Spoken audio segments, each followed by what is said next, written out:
अकबर बीरबल की कहानी। ईश्वर अच्छा ही करता है। बीरबल एक ईमानदार तथा धर्मप्रिय व्यक्ति था।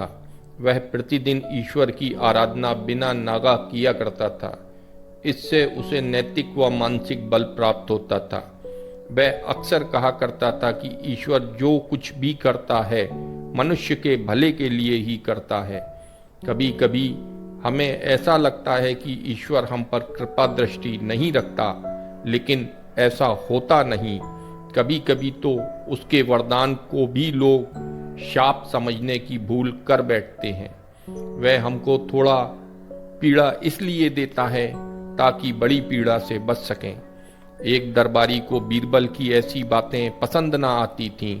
एक दिन वही दरबारी दरबार में बीरबल को संबोधित करते हुए बोला, देखो ईश्वर ने मेरे साथ क्या किया। कल शाम को जब मैं जानवरों के लिए चारा काट रहा था तो अचानक मेरी छोटी उंगली कट गई। क्या अब भी तुम यही कहोगे कि ईश्वर ने मेरे लिए यह अच्छा किया है? कुछ देर चुप रहने के बाद बीरबल बोला, मेरा अब भी यही विश्वास है, क्योंकि ईश्वर जो कुछ भी करता है मनुष्य के भले के लिए ही करता है। सुनकर वह दरबारी नाराज हो गया कि मेरी तो उंगली कट गई और बीरबल को इसमें भी अच्छाई नजर आ रही है। मेरी पीड़ा तो जैसे कुछ भी नहीं है। कुछ अन्य दरबारियों ने भी उसके सुर में सुर मिलाया। तभी बीच में हस्तक्षेप करते हुए बादशाह अकबर बोले, बीरबल, हम भी खुदा पर भरोसा रखते हैं, लेकिन यहाँ तुम्हारी बात से सहमत नहीं। इस दरबारी के मामले में ऐसी कोई बात नहीं दिखाई देती जिसके लिए उसकी तारीफ की जाए। बीरबल मुस्कुराता हुआ बोला, ठीक है जापना, समय ही बताएगा। अब 3 महीने बीत चुके थे। वह दरबारी जिसकी उंगली कट गई थी घने जंगल में शिकार खेलने निकला हुआ था। एक हिरन का पीछा करते करते वह भटक कर आदिवासियों के हाथों में जा पड़ा। वे आदिवासी अपने देवता को प्रसन्न करने के लिए मानव बलि में विश्वास रखते थे। अतः वे उस दरबारी को पकड़कर मंदिर में ले गए बलि चढ़ाने के लिए। लेकिन जब पुजारी ने उसके शरीर का निरीक्षण किया तो हाथ की एक उंगली कम पाई। नहीं, इस आदमी की बलि नहीं दी जा सकती, मंदिर का पुजारी बोला। यदि 9 उंगलियों वाले इस आदमी को बलि चढ़ा दिया गया तो हमारे देवता प्रसन्न होने के बजाय क्रोधित हो जाएंगे। अधूरी बलि उन्हें पसंद नहीं। हमें महामारियों, बाढ़ या सूखे का प्रकोप झेलना पड़ सकता है, इसलिए इसे छोड़ देना ही ठीक होगा। और उस दरबारी को मुक्त कर दिया गया। अगले दिन वह दरबारी दरबार में बीरबल के पास आकर रोने लगा। तभी बादशाह भी दरबार में आ पहुंचे और उस दरबारी को बीरबल के सामने रोता देखकर हैरान रह गए। तुम्हें क्या हुआ? रो क्यों रहे हो? बादशाह अकबर ने सवाल किया। जवाब में उस दरबारी ने अपनी आप बीती विस्तार से कह सुनाई। वह बोला, अब मुझे विश्वास हो गया है कि ईश्वर जो कुछ भी करता है मनुष्य के भले के लिए ही करता है। यदि मेरी उंगली ना कटी होती तो निश्चित ही आदिवासी मेरी बलि चढ़ा देते। इसलिए मैं रो रहा हूँ, लेकिन ये आंसू खुशी के हैं। मैं खुश हूँ क्योंकि मैं जिंदा हूँ।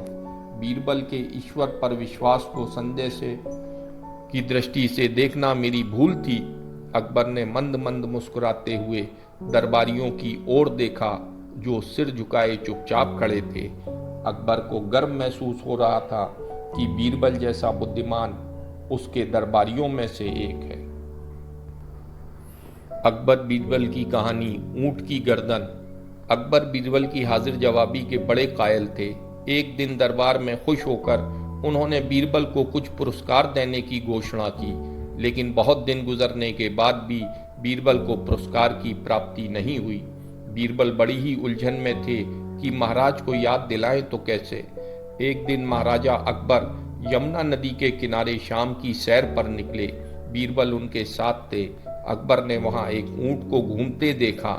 अकबर ने बीरबल से पूछा, बीरबल बताओ, ऊंट की गर्दन मुड़ी क्यों होती है? बीरबल ने सोचा, महाराज को उनका वादा याद दिलाने का यही समय है। उन्होंने जवाब दिया, महाराज, यह ऊंट किसी से वादा करके भूल गया है, जिसके कारण ऊंट की गर्दन मुड़ गई है। महाराज कहते हैं कि जो भी अपना वादा भूल जाता है तो भगवान उनकी गर्दन ऊंट की तरह मोड़ देता है। यह एक तरह की सजा है। तभी अकबर को ध्यान आता है कि वो भी तो बीरबल से किया अपना वादा भूल गए हैं। उन्होंने बीरबल से जल्दी से महल में चलने के लिए कहा और महल में पहुंचते ही सबसे पहले बीरबल को पुरस्कार की धनराशि सौंप दी और बोले, मेरी गर्दन तो ऊंट की तरह नहीं मुड़ेगी बीरबल। और यह कहकर अकबर अपनी हंसी नहीं रोक पाए और इस तरह बीरबल ने अपनी चतुराई से बिना मांगे अपना पुरस्कार राजा से प्राप्त कर लिया। अकबर बीरबल की कहानी कल, आज और कल।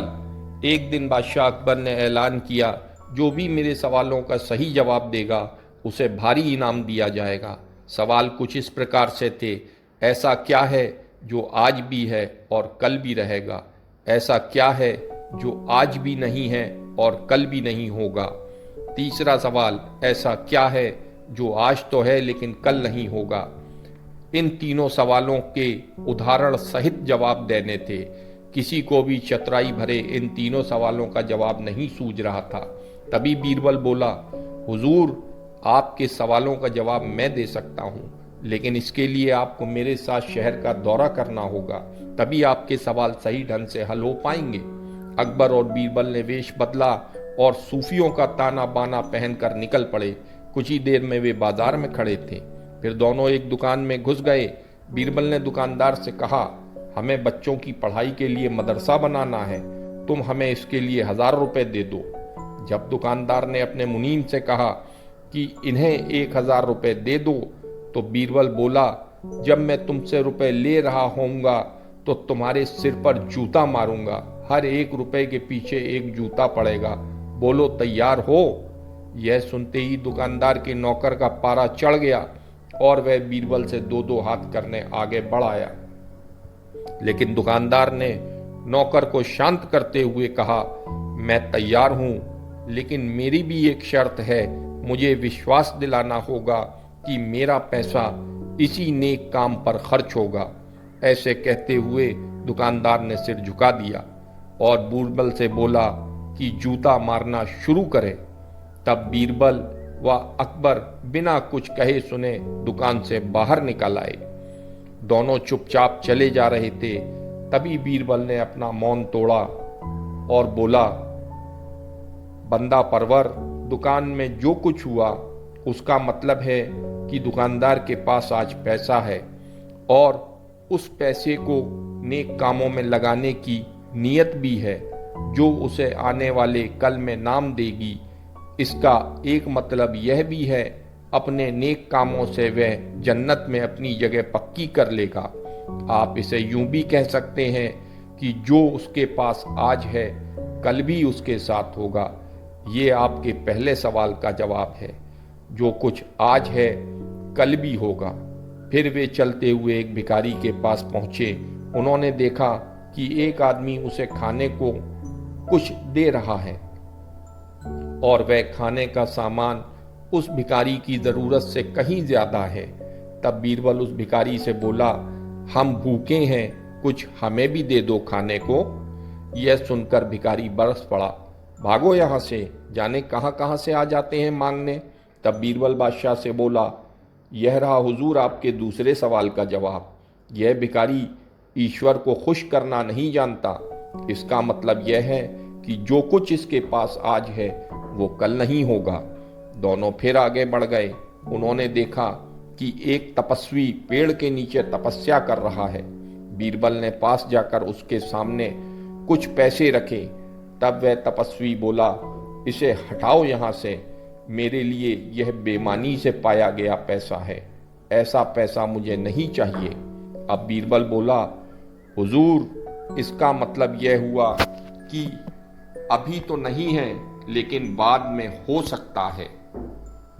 आज यह तपस्वी सभी सुखों को नकार रहा है, लेकिन कल यही सब सुख इसके पास होंगे। और हुजूर, चौथी मिसाल आप खुद हैं। पिछले जन्म में आपने शुभ कर्म किए थे, जो यह जीवन आप शानो शौकत के साथ बिता रहे हैं। किसी चीज की कोई कमी नहीं है। यदि आपने इसी तरह ईमानदारी और न्याय प्रियता से राज करना जारी रखा तो कोई कारण नहीं कि यह सब कुछ कल भी आपके पास ना हो। लेकिन यह ना भूलें, यदि आप राह भटक गए तो कुछ साथ नहीं रहेगा। अपने सवालों के बुद्धिमत्तापूर्ण चतुराई भरे जवाब सुनकर बादशाह अकबर बेहद खुश हुए और उन्होंने बीरबल की बहुत तारीफ करी। कवि और धनवान आदमी, अकबर बीरबल की कहानी। एक दिन एक कवि किसी धनी आदमी से मिलने गया और उसे कई सुंदर कविताएं इस उम्मीद के साथ सुनाई कि शायद वह धनवान खुश होकर कुछ इनाम जरूर देगा। लेकिन वह धनवान भी महाकंजूस था। बोला, तुम्हारी कविताएं सुनकर दिल खुश हो गया, तुम कल फिर आना, मैं तुम्हें खुश कर दूंगा। कल शायद इनाम अच्छा मिलेगा। ऐसी कल्पना करता हुआ वह कवि घर पहुंच गया और सो गया। अगले दिन वह फिर उस धनवान की हवेली पे जा पहुंचा। धनवान बोला, सुनो कवि महाशय, जैसे तुमने मुझे अपनी कविताएं सुनाकर खुश किया था, उसी तरह मैं भी तुमको बुलाकर खुश हूं। तुमने मुझे कल कुछ भी नहीं दिया, इसलिए मैं भी कुछ नहीं दे रहा। हिसाब बराबर हो गया। कवि बेहद निराश हो गया। उसने अपनी आप बीती एक मित्र को कह सुनाई और उस मित्र ने बीरबल को बता दिया। ये सुनकर बीरबल बोला, अब जैसा मैं कहता हूं वैसा करो। तुम उस धनवान से मित्रता करके उसे खाने पर अपने घर बुलाओ। हाँ, अपने कवि मित्र को भी बुलाना मत भूलना। मैं तो खैर वहां मौजूद रहूंगा ही। कुछ दिनों बाद बीरबल की योजना अनुसार कवि के मित्र के घर दोपहर का भोज का कार्यक्रम तय हो गया। नियत समय पर वह धनवान भी आ पहुंचा। उस समय बीरबल, कवि और कुछ अन्य मित्र बातचीत में मशगूल थे। समय गुजरता जा रहा था, लेकिन खाने पीने का कहीं कोई नामो निशान ना था। वे लोग पहले ही तरह बातचीत में व्यस्त थे। धनवान की बेचैनी बढ़ती जा रही थी। जब उससे रहा ना गया तो बोल ही पड़ा, भोजन का समय तो कब का हो चुका, क्या हम यहाँ खाने पर नहीं आए हैं? खाना? कैसा खाना? बीरबल ने पूछा। धनवान को अब गुस्सा आ गया। क्या मतलब है तुम्हारा? क्या तुमने मुझे यहाँ खाने पर नहीं बुलाया है? खाने का कोई निमंत्रण नहीं था। यह तो आपको खुश करने के लिए खाने पर आने को कहा गया था। बीरबल ने जवाब दिया। धनवान का पारा 7वें आसमान पर चढ़ गया। क्रोधित स्वर में बोला, यह सब क्या है?